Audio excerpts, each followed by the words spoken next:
नमस्कार। आशा करती हूँ कि आप सब अच्छे होंगे, आप सबकी रामनवमी और चैत्र नवरात्रि अच्छी गई होगी।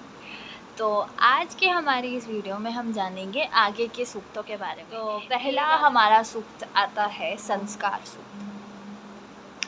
संस्कार शब्द को सुनने के बाद सबसे पहले हमारे मन में आता है कि संस्कार होते क्या है, इसके लिए सूक्त क्यों है। क्योंकि संस्कार तो कहा जाता है कि एक कैरेक्टर को डिफ़ाइन करता है, जो हमारा कैरेक्टर है, हम कौन है, हमारा नाम, हमारे अच्छे गुण क्या हैं, हमारे दुर्गुण क्या है, उन सब के बारे में जो होता है। और जब भी हम किसी के ऊपर उंगली उठाते हैं, खासकर बड़े जब भी हमें डांटते भी हैं या फिर कोई अनजाना हमें कोई कुछ कहता है, तो हम सबसे पहले बोलते हैं तुम्हारे पास संस्कार नहीं है क्या। तो ये जो सूक्त होते हैं, इन सूक्तों में हमारे पास जो मंत्र होते हैं वो हमें ये बताते हैं कि हमारे कर्म कैसे होने चाहिए।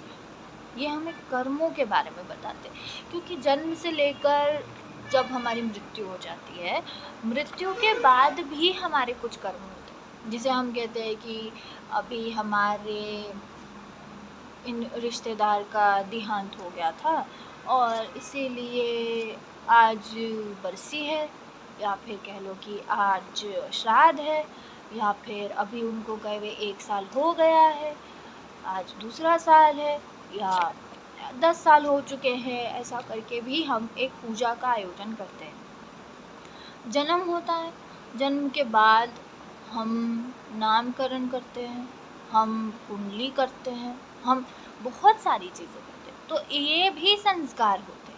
लेकिन अगर हम संस्कार की बात करें यहाँ पर, तो सबके मन में सबसे पहले तो यही आएगा कि आपका कैरेक्टर कैसा है। कैरेक्टर के उस पे ही हम सबसे पहले जाते हैं। जब भी हम सुनते हैं कि संस्कार शब्द हम जब भी सुनते हैं, कैरेक्टर पर ही हमारा ध्यान जाता है।